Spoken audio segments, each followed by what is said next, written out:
వాక్యం చదివినట్టయితే అద్భుతాలు జరిగించాడు దేవుడు. కానీ ఈ అద్భుతాలు పొందిన వారే ఎడారిలోంచి నడవాల్సి వచ్చింది. పాలు తేనెలు ప్రవహించే ప్రదేశంలో అడుగు పెట్టక ముందు ఎడారిలో నడవాల్సి వచ్చింది.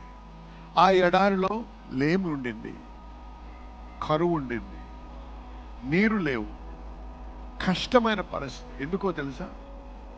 వారి యొక్క మనస్తత్వాన్ని, ఆలోచన విధానాన్ని మార్చి మారు మనస్సు పొంది మనిషి రొట్టె వలన కాక దేవుని మాటపై ఆధారపడాలని నేర్పించడానికి దేవుడు ఆ మార్గంలో నడిపించాడు. కానీ దేవుడు మన జీవితంలో ఏది జరిగించినా మన మేలుకే జరిగిస్తాం. మీరు కష్టమైనటువంటి బాధకరమైనటువంటి మార్గంలో ఉన్నట్టయితే ఈరోజు ఆనందించండి. ఎందుకంటే త్వరలోనే అద్భుత రాజ్యం దేశంలోకి మీరు అడుగు పెట్టనే ఉన్నారు. హల్లెలూయా.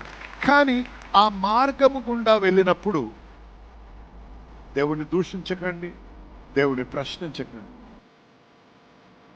మనం మనలోకి ఒకసారి గమనించి చూడాలి. దేవా, ఎక్కడ మారు మనసు పొందాలి, ఎక్కడ నేను నేర్చుకోవాలి, ఎవరినైనా నేను క్షమించాలా, చెడు వైఖరి ఉందా, ఇవన్నీ ఒకసారి దేవుడు మనకు చూపించడానికి, ఆ చూపించిన దాన్ని బట్టి మనం మారు మనసు పొంది దేవుని దగ్గరకు వచ్చినప్పుడు దేవుడు మనల్ని ఆశీర్వదిస్తాడు.